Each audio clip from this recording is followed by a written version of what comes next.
With Dragons Dogma 2 coming out very soon, here are 7 things you need to know before you start playing. Number 1, good times ahead.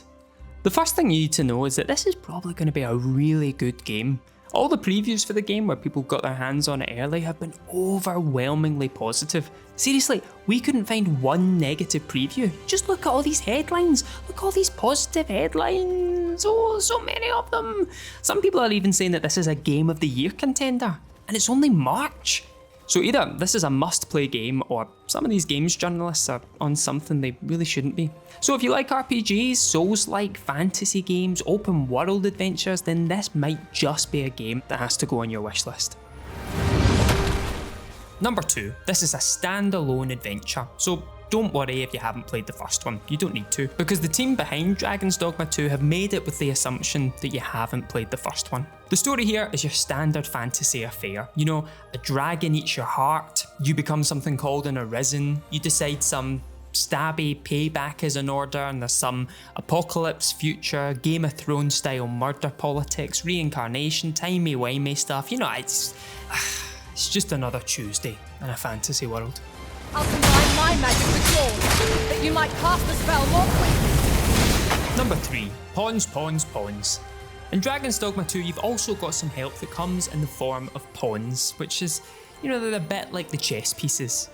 If you sometimes like to form romantic relationships with your chess pieces. Right, that analogy didn't work, just forget it. Pawns are basically companions. You get a huge variety of them to perfect your team, interact with them, romance them, and thankfully, they're actually pretty useful in a fight too.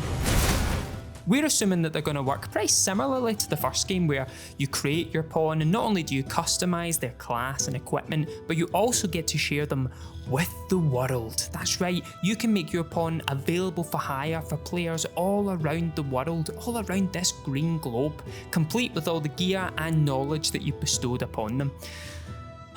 This must be how a parent feels. So beautiful.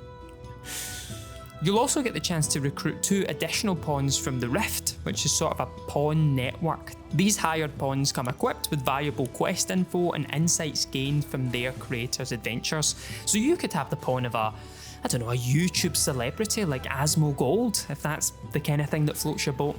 Who is Asmo Gold? I've no idea.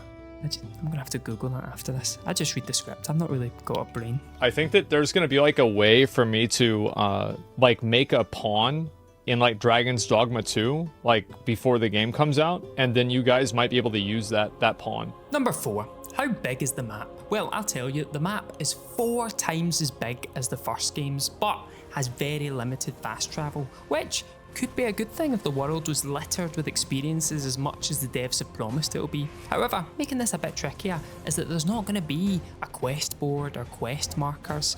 The devs say that this is to immerse you in the world, but I think they just want me to get lost, if I'm honest. To aid forgetful idiots like me, your pawns will apparently be able to help you by pointing stuff out in the world, like you are their doddery old gran.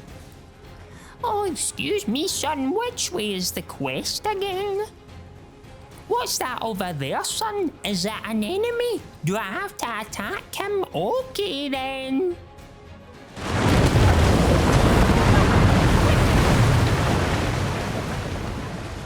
Number 5, how long does it take to beat?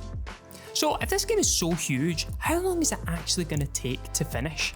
Well, it turns out the main quest line isn't that long, around 40 hours, but the problem is that the game's designed to lead you off the main quest with over 100 hours of additional content to get lost in, something that a lot of the previews highlighted as being the best part about the game.